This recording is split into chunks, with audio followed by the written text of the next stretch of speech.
என் இனிய சிவ சொந்தங்களுக்கு வணக்கம். நமச்சிவாய. February 15, 2026 மகா சிவராத்திரி அன்னைக்கு சில முக்கியமான விஷயங்கள் செய்யணும். முதல் விஷயம் என்னன்னா, இறைவனை சிந்திக்கிறது.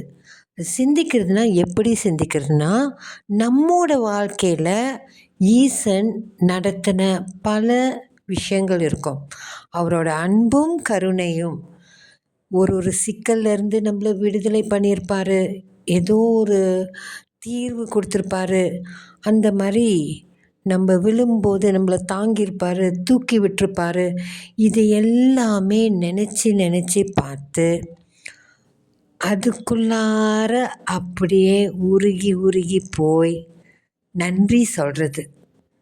முக்கியமாக அந்த அனுபவத்தோடு உணர்ந்து நன்றி சொல்கிறது. ஏன்னா எங்கேயோ சிவனை வச்சு வழிபடுறதுக்காக நம்ம இல்லை, அவனோட நம்ம வாழணும்னா நம்ம வாழ்க்கையோட பொருத்தி பார்த்தா தான் அது நம்மளுக்கு புரியும். அதனால் இதை நினச்சி இந்த சித்தமெல்லாம் சிவமயம் என்கிற ஒரு நிலைப்பாட்டுக்கு போகிற அளவுக்கு கரைஞ்சி உருகி நன்றி சொல்லுவோம். அது மொதல் விஷயம். ரெண்டாவது விஷயம் என்னென்னா, இறைவனோட நாம ஜபத்தை சொல்கிறது.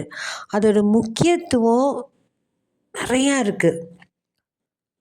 அது பல மாற்றங்களை உருவாக்கும். நமக்கு வெளியிலேருந்து வரக்கூடிய தாக்கங்களை தீர்க்கும், நமக்குள் இருக்கக்கூடிய தீமைகளையும் விளக்கும்.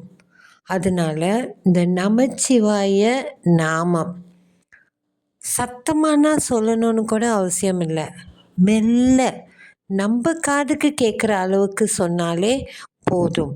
நமச்சிவாய நமச்சிவாய நமச்சிவாய. இதை எவ்வளோ முடியுமோ அவ்வளோ சொல்லி, அதுவும் நள்ளிரவு இருக்கு இல்லையா, இந்த 12 மணி, இப்போ ஒரு 11:45 12:15 கண்டிப்பாக உட்காந்து இந்த நாம ஜபத்தை சொல்வோம். நமக்குள்ளார மாற்றங்கள் வரும், மேன்மைகள் வரும், இந்த உலகத்துக்கும் நன்மையை விளைவிக்கும். இந்த தகவலை நம்மளை சுற்றி இருக்கிற மக்கள் எல்லாருக்கிட்டையும் சேர்ப்போம். எல்லாருமே சேர்ந்து அந்த நேரத்தில் 11:45 12:15 நம்ம சொல்ல, அந்த அதிர்வலைகள் பல மாற்றங்களை இந்த பிரபஞ்சத்தில் எடுத்துட்டு வரும். ஏன்னா நம்மோடு இருக்கும் ஈசன் நம்மளை தொடர்ந்து வழிநடத்தி கொண்டே இருக்கின்றான். நன்றி. நமச்சிவாய.